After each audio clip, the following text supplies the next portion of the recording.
Everyone, I'm Joseph Michael. I'm actually recording this right after I did my thinking about video about the Mass Effect Legendary Edition, but I'm planning on scheduling this to come out probably next week or in 2 weeks or something like that. This is just it's not part of my thinking about or my well, I guess it is part of my thinking about series because it's just random. I wanted to share something about Mass Effect with you guys, but it's not part of my main series that let's discuss.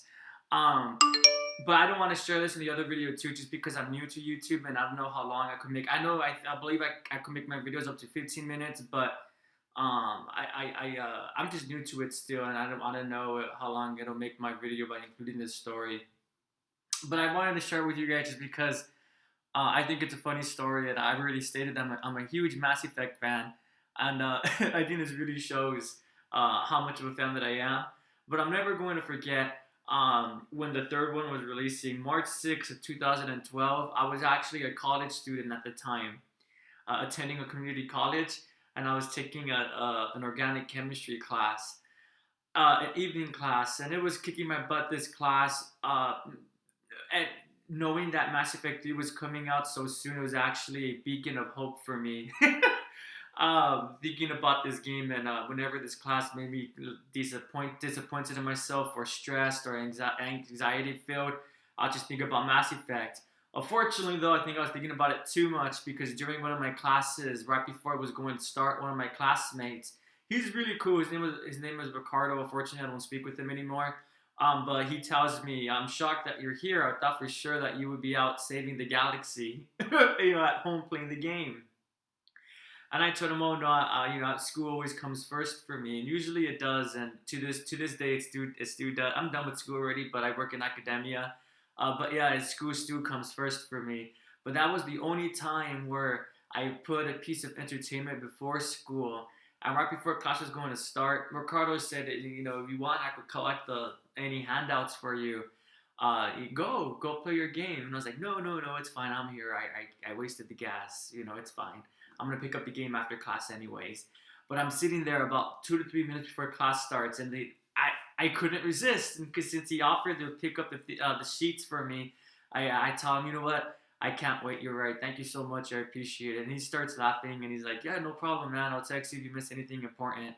And as I'm walking down, it was a chemistry class, so at stadium setting, or a science plus STEM class, so at stadium sitting, like in theaters.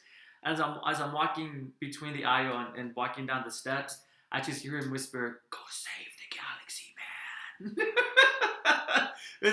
It's one of my favorite gaming stories to share with people, just because um, I know it was irresponsible of me to do that, and I shouldn't have done that. Thankfully, I did pass the class. It wasn't an important class day; it was just a regular lecture day. There was no study session or anything like that.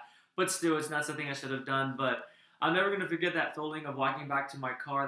That feeling of feeling guilty of ditching class, but also feeling so excited to get to the game stuff that I pre-ordered Mass Effect 3. Um, and being able to pick it. It was since it was a STEM class, I would have been out by 9:30 or so, if I remember correctly, around the 9 p.m. time. But so I was able to start playing the game at about 6 p.m. or so and get about a good 3 hours in. Uh, it was great. I loved it so much. I'm also never going to forget when the demo came out for Mass Effect 3. Minor spoilers, but the whole point of, excuse me guys, my cat is messing with the camera, moving everything. But the whole point of this game series is to stop the Reapers, and for Mass Effect 1 and 2, you haven't seen any Reapers besides for one, and I don't want to spoil anything. But it's only this one Reaper. You've communicated with them, but physically seeing one, you've only seen one in the flesh. And it's not until Mass Effect 3 where they finally enter our galaxy, and we're seeing them for the first time on. They're not just in our galaxy, but they're on Earth. Like, it was crazy, and like the game was written so well that it totally made me feel the gravity of the situation. This is exactly what Commander Shepard was trying to prevent for the first two video games, and now that finally the Reapers are here, um, of course now people were listening to Commander Shepard. It was such a great feeling. I'm never going to forget it, and I am grateful to BioWare too for creating such an amazing game series. I am disappointed in this current state of BioWare. I still have high hopes for the next Dragon Age game, that's for a separate video. I just wanted to share that one Mass Effect story. Then I kind of went on a tangential bit, a little bit at the end. But thank you guys so much for listening to my story. I hope you have a good day. And once again, I have to say it, but I'm so excited for that Mass Effect Legendary Edition. I'm definitely getting it day one. Take care, everyone.